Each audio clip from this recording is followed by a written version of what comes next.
Doctor صاحب میں یہ پوچھنا چاہتا ہوں کہ کانکوبائنز جو تھیں آپ صلی اللہ علیہ وسلم کے دور میں، ان کے ساتھ جو نکاح کا کانٹریکٹ تھا اس کی کیا حیثیت تھی عام بیویوں کے نکاح سے؟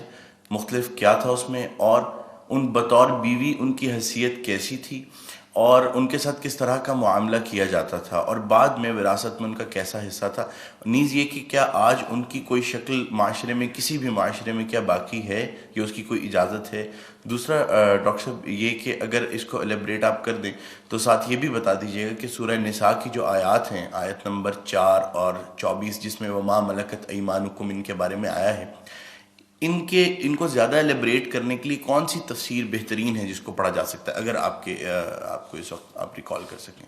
جزاک اللہ۔ پہلے تو اپنی بات میں ایک تصحیح کر لیجئے، باندیوں کے ساتھ یا لونڈیوں کے ساتھ یا کانکوبائنز کے ساتھ کوئی نکاح نہیں ہوتا تھا۔ منکوحہ وہ بیویاں کہلاتی تھیں اور یہ باندیاں کہلاتی تھیں، یہ ملکیت ہوتی تھی۔ بیوی ملکیت نہیں ہوتی، بیوی تو ایک سوشل کانٹریکٹ کے تحت آپ کے ساتھ آتی ہے، زندگی گزارتی ہے، اس کی مرضی کے بغیر اس کا نکاح نہیں ہو سکتا، اس کی اجازت سے نکاح ہوا ہے، اور بیوی جو ہے اس کو یہ حق بھی حاصل ہے کہ وہ کبھی چاہے تو آپ سے سپریشن جو ہے وہ حاصل کر لے۔ لیکن یہ جو ملکیت کا تصور ہے اس میں یہ چیزیں نہیں ہیں، نہ اس میں نکاح ہے، نہ اس میں کوئی وراثت کا حصہ ہے، بلکہ وہ تو خود وراثت میں منتقل ہو جائیں گی۔ اگر کوئی شخص جو ہے اس کے کچھ باندیاں تھیں تو اس کے انتقال کے بعد وہ اس کی ملکیت ان کی جو ہے جیسے اور پراپرٹی جو ہے وہ منتقل ہوگی، اولاد کیسے ہو جائے گی؟ تو پہلی بات تو یہ، چاہے اچھی لگے چاہے بری، لیکن آپ اس کو سمجھ لیجئے ایز سچ کے جیسے وہ تھا معاملہ۔ ہمیں اس کے اندر جو ہے وہ کچھ اس کو پیلیٹیبل بنانے کے لیے اور اس کو جو ہے اس کے اندر کوئی ترمیم نہیں کرنی چاہیے۔ سٹیٹس جو ہے باندی کا، کانکوبائنز کا، وہ یہ ہے جو میں نے آپ کے سامنے رکھا۔ اچھا، اصل مسئلہ یہ آتا ہے کہ آیا آج بھی ایسا کوئی معاملہ ہے؟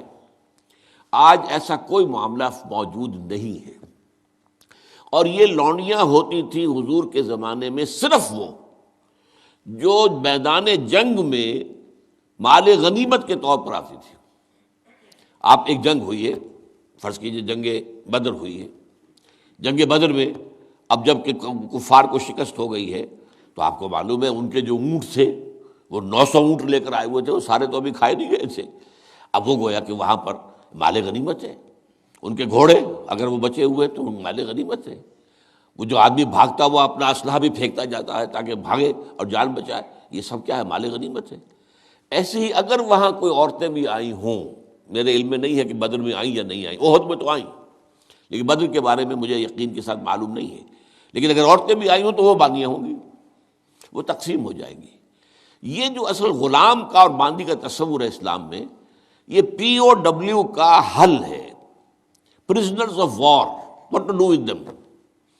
یا تو اب آپ جو ہے بڑے بڑے جو ہے کنسنٹریشن کیمپس قائم کر دیجئے، ان میں پڑے سڑ رہے ہیں، وہ سب کے سب جو ہے کنسنٹریشن کیمپس کے اندر ہوتے ہیں۔ اب وہاں پر ان کا کیا معاملہ ہے؟ تو ان کے لیے اگر وہ مرد ہیں ان کے لیے ان کی کوئی جنسی تسکین کا کوئی سامان نہیں، اگر عورتیں ہیں ان کی جنسی تسکین کا تقاضے کا کوئی سامان نہیں۔ ہاں، کھانے پینے کو تو ظاہر بات ہے کچھ نہ کچھ راشن واشن جو ہے وہ تو جو بھی دنیا میں پی او ڈبلیوز کا معاملہ ہوتا ہے کھانے پینے کو دیا جاتا ہے۔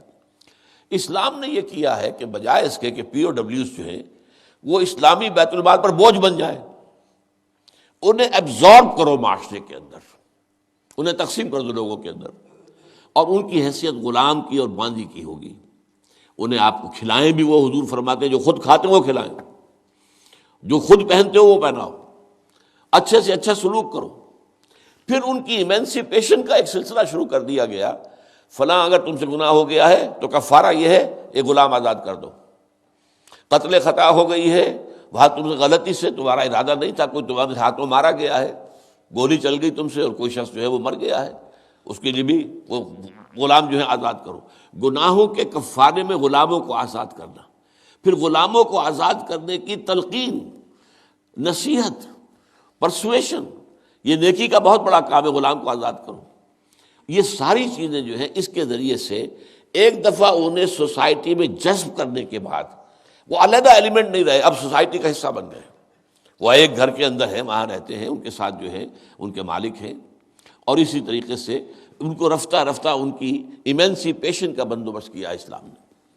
اور اس میں آپ کو معلوم ہونا چاہیے اس درجے ایمینسیپیشن ہوئی ہے کہ ایک وقت ایسا تھا عالم اسلام میں ساری حکومتیں غلاموں کی تھیں. مڈل ایسٹ میں ممالک کی حکومت، مملوک کہتے ہیں اس کو کہ جو کسی کی ملکیت ہے، غلام ہے. ممالک بڑے بادشاہ ہوئے. ہندوستان میں جو دہلی میں پہلی حکومت قائم ہوئی ہے وہ کون تھے؟ خاندان غلامہ، قطب الدین ایبک اور یہ بلبن، ایسے ایسے شاندار، اور جو ہے اور یہ التتمش، یہ کون تھے؟ غلام تھے. ہمارے بڑے بڑے دین کے علماء ائمہ غلام، چنانچہ بڑے علماء اساتذہ غلاموں میں سے. تو اسلام نے یہ راستہ اختیار کیا ہے. البتہ آخری سوال کا یہ ہے جو میرے اپنے ذہن میں ہے کہ اسلام نے اس انسٹیٹیوشن کو فائنلی ایبروگیٹ کیوں نہیں کیا؟ ایبروگیشن، جیسے آپ کو معلوم ہے سود کا معاملہ چلتا رہا، آخر میں آ کے سن 9 میں فائنلی طے کر دیا گیا حرام، اب اس کے قریب مت پھٹکو. اس کی حکمت میرے نزدیک یہ ہے کہ یہ خالص اسلامی جہاد ہونا ہے قیامت سے قبل ایک مرتبہ بہت بڑے پیمانے پر، جس کو کہا گیا ملاحم، اور جس پر پورے پورے باب جو ہیں وہ احادیث کی کتابوں میں ہے. اس وقت میں سمجھتا ہوں کہ ضرورت پیش آئے گی اس انسٹیٹیوشن کو انووک کرنے کی کہ اس وقت پرزنرز آف وار کا معاملہ اس طور سے ڈیل کیا جائے. لیکن اس وقت تک کسی آزاد انسان کو پکڑ کر غلام بنا لینا بہت بڑا گناہ ہے، ناقابل معافی گناہ ہے، کسی کو حق حاصل نہیں ہے. یہ جو امریکنز لے گئے تھے، آپ کو معلوم ہے یہ افریقہ کے مغربی ساحل کے ساتھ ساتھ وہاں سے یہ لوگ لے کر گئے پکڑ پکڑ کر ان کو، افریقیوں کو، اور وہاں جا کر انہیں غلام بنایا ہے اور شدید ترین جو ہے سختیوں میں انہیں رکھا ہے. یہ معاملہ اسلام میں نہ کبھی ہوا ہے، نہ اس کی کوئی اجازت ہے. کسی غلام، کسی آزاد انسان کو پکڑ کر زبردستی غلام بنا لینا، اس کی نہ کبھی اجازت رہی ہے نہ کبھی ہوگی. البتہ پرزنرز آف وار کے معاملے میں یہ شکل ہے جو اسلام میں رہی ہے، اور ہمیں اسی طریقے سے سمجھنا چاہیے. چاہے ٹھیک ہے دنیا اس کے اوپر فکرے چست کر دے گی یا کوئی اس کو کہے گی، پاس بہت سی چیزیں ہیں کہ جو لوگوں کے عام جو مزاج اس وقت کا ہے وہ اس میں وہ ذرا آسانی سے وہ بات جو ہے ان کے ذہن کے اندر اترتی نہیں ہے. لیکن we have to be faithful کہ دین کی اصل تعلیم کیا ہے، اسی کے ساتھ جڑے رہنا چاہیے.